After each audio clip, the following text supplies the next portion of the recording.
कृष्ण प्रिय गौशाला किन्वट द्वारा आयोजित किया जा रहा निःशुल्क गो विज्ञान एवं पंचगव्य औषधि निर्माण शिविर। आपको बता दें कि महाराष्ट्र के नांदेड़ जिले के किन्वट में कृष्ण प्रिय गौशाला द्वारा निःशुल्क गो विज्ञान एवं पंचगव्य औषधि निर्माण शिविर का आयोजन किया जा रहा है। कार्यक्रम के प्रेरणा स्रोत पूरे देश में स्वदेशी की अलख जगाने वाले प्रखर प्रवक्ता स्व श्री राजीव दीक्षित जी है।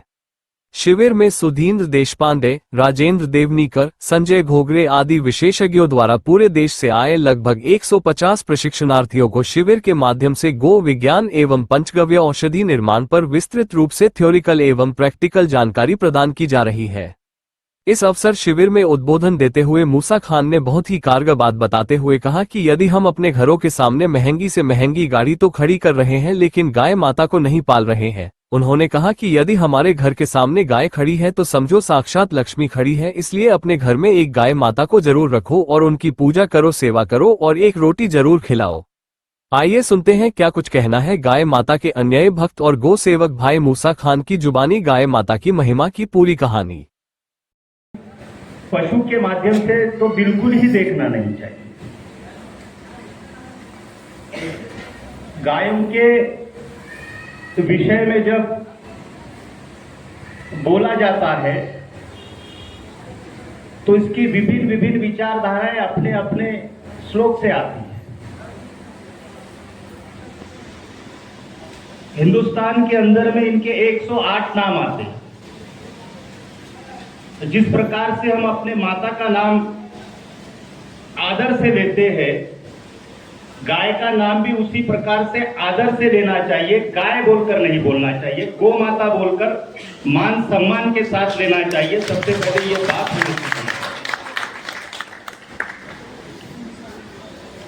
108 नामों में सबसे प्रिय नाम रहा है सुरभि गाय का। इसको समझिए पहले। ये सुरभि नाम सादा नाम नहीं, क्योंकि अलग अलग क्षेत्रों में अलग अलग बातों से एक प्रयास निकलता है कि इस्लाम में गाय का क्या महत्व है। इस्लाम में भी गाय का बहुत बड़ा महत्व है। गाय का जो महत्व बताया गया है, एक छोटा सा अंश लेता हूं आपसे मैं। एक राजा थे। राजा ने कहा कि अपने वजीर से कहा कि देवी देवताओं कितने? तो उन्होंने कहा कि 33 कोटि। मुझे सबको देखना है, सबके दर्शन करना है। वजीर आश्चर्यचकित हो गया कि जीवन का समय इतना छोटा है और इतने छोटे समय में मैं इतना लंबा इनको दर्शन कैसे करा पाऊं। फिर वजीर ने कहा कि ठीक है, जो सेवक थे उनसे कहा कि ठीक है, कल सुबह में राजवाड़े के अंदर में हम लोग करेंगे, मैं दर्शन करा दूंगा आपको राजवाड़े। राजा आश्चर्यचकित हो गए, बैठे हुए सारे लोग आश्चर्यचकित हो गए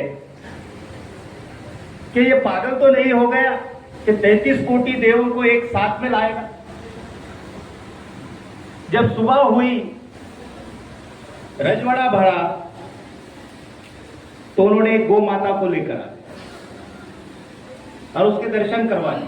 कहा कि 33 कोटि देव इसमें ही बसे हैं, ये देख लीजिए, इतना बड़ा महत्व है। पुरातन काल में क्या होता है, एक चिड़ी का खोपा होता था। पता है आपको? चिड़ी का खोपा एक झाड़ पे लगा होता था, जो उसको घोंसला बोला जाता है। तो वो घोंसले को लाकर जब छोटा बच्चा रहता है, उसकी आयु 1 साल की, 2 साल की, 2.5 साल की रहती है, उस टाइम में उसको बाहर का हो जाता है, करली कौटार हो जाती है या नजर लग जाती है, जो भी अपनी परंपराओं के हिसाब से हर क्षेत्र में, हर राज्य में अलग अलग होती है। तो खोपे को लाते हैं, घोंसले को लाकर उसको उतारते हैं। उतारने के बाद में उसकी बुखार है या नजर है कम होती है। इसके पीछे का साइंटिफिक क्या है मालूम है आपको? पता है? कभी इस पे रिसर्च किया है? वो जो घोंसले के अंदर में जो काड़ियां होती है, वो पुरातन काल के अंदर में, अब तो टीन आ गए, पहले कोठे होते थे बनाए हुए, जिसपे घास रखी होती थी और वो घास गाय के कोठे पे होती थी। और जब वो गोमूत्र करती थी तो उसका जो बैक्टीरिया होता था वो काड़ी में जाता था और वो काड़ी में जाने के बाद में उसके बहुत सारे रिसाइकल होकर अलग अलग तरीके के धातु उसमें तैयार होते हैं। और वही चिड़िया आज भी तुम देखेंगे जहां पर गोबर पड़ा है वहां का ही वो अपना घोंसला बनाने के लिए वो काड़ी को उठाती है। उसी कोठे से जहां पर गोमूत्र होता है वहां से ही वो काड़ी उठाती है और अपना घोंसला बनाती है। हमारी सोच ये है कि घोंसला लाने से बच्चे की नजर उतर गई या उसकी बुखार उतर गई, लेकिन एक्चुअली ऐसा नहीं है। वो गोमूत्र का साइड इफेक्ट है, वो गोमूत्र से निकलने वाले बैक्टीरिया है, वो ऑक्सीजन है उसका कैल्शियम है, उसके जो जो चीजें उसके अंदर में कंटेंट्स है, वो कंटेंट्स के वजह से उसकी बुखार जाती है। ये गोमूत्र का महत्व है। और गाय जिसके घर के सामने आके खड़े गई, समझ लेना उसके घर के सामने साक्षात लक्ष्मी खड़ी। जिस प्रकार से हम आज टेक्नोलॉजी दुनिया में चल रहे हैं, सबको भारतीयों को ये कहना चाहिए, क्योंकि जातियां यहाँ पर 50 से 52 बताती जाती है गाय की अपने भारत की वर्ष की, कहीं पे 37 है, कहीं पे 38 है, अलग अलग अपनी अपनी मान्यताओं के हिसाब से बोला गया है। लेकिन गाय बचाना अगर हमको है, गाय को मान सम्मान करना है, तो जिस प्रकार से 15 लाख की, 20 लाख की, 50 लाख की घर के सामने गाड़ी खड़े करने का हम सपना देखते हैं, कम से कम एक गाय मेरे घर के सामने खड़ी रही, ये सपना देखते हैं। तो कल का आने वाला भारत बहुत अच्छा खड़ा रहे। हम जिस प्रकार से सोचते हैं कि कुछ दान करें, तो रोज एक रोटी अपनी दान करो गाय को। हर सोमवार, मंगलवार या गुरुवार देखकर गुड़ थोड़ा सा दान करो। निश्चित रूप से वो घर निरोगी, सक्षम, धनवान रहेगा। ये मेरा अनुभव है, मैं खुद अपना अनुभव बता रहा हूं। एक रोटी खिलाओ रोज, और ये सपना देखो आजू बाजू सबको ये बताओ कि अपने बंगले के सामने, बंगला बनाने का तो सब सोच रहे, घर बनाने का तो सब सोच रहे, बिल्डिंग बनाने का तो सब सोच रहे, बच्चे को डॉक्टर, इंजीनियर बनाने का तो सब सोच रहे, एक गाय भी घर के सामने रखने का सोचिए। अपने रिश्तेदार को, अपने बिरादरी वालों को पहले, सबसे पहले पूछो कि तेरे पास गाय है क्या नहीं है। अगर गाय है तो कहो कि ये सक्षम परिवार है, अगर गाय नहीं है तो परिवार सक्षम नहीं है।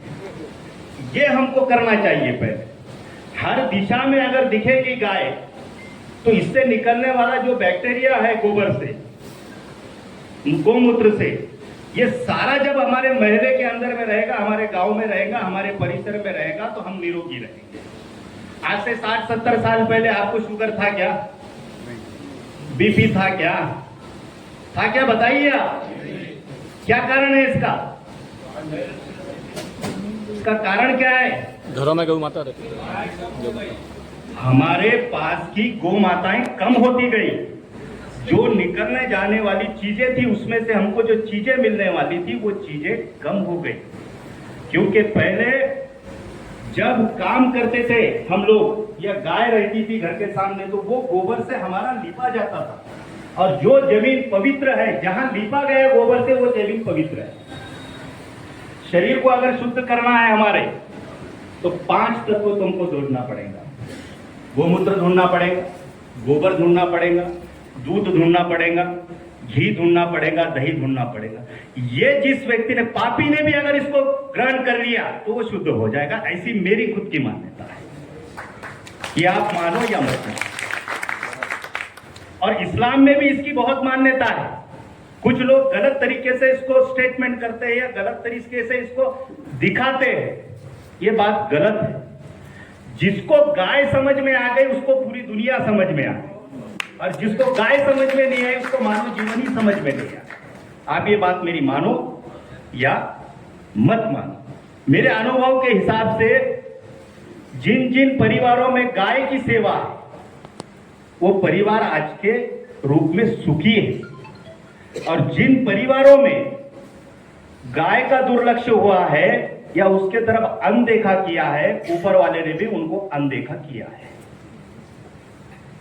कृष्ण भगवान के पास क्या नहीं था? सृष्टि पे क्या नहीं कर सकते थे? मुझे बताओ, क्या नहीं कर सकते थे? पूरी सृष्टि को संभाला है ना। फिर अपने पूरे जीवन को गायों के बीच में क्यों ढाला है? इसको कभी सोचा है आपने? इसको देखा है कभी आपने कि करीब से कि भाई श्री भगवान कृष्ण ने अपनी सारी जिंदगी इनके पीछे क्यों डाली? क्यों इनके गोमूत्र से, जब गोमूत्र होता था उस जमाने के अंदर में, जो मैंने पढ़ा है, मैंने देखा है, जो मैंने समझा है जिस बात को, कि उनके जो दुम होती थी, दुम के माध्यम से कभी गोबर चेहरे पे उड़ जाए या कभी उनको लग जाए तो सुदामा उनको कह पड़ते थे कि आप इनके पीछे क्यों जा रहे हो महाराज जी।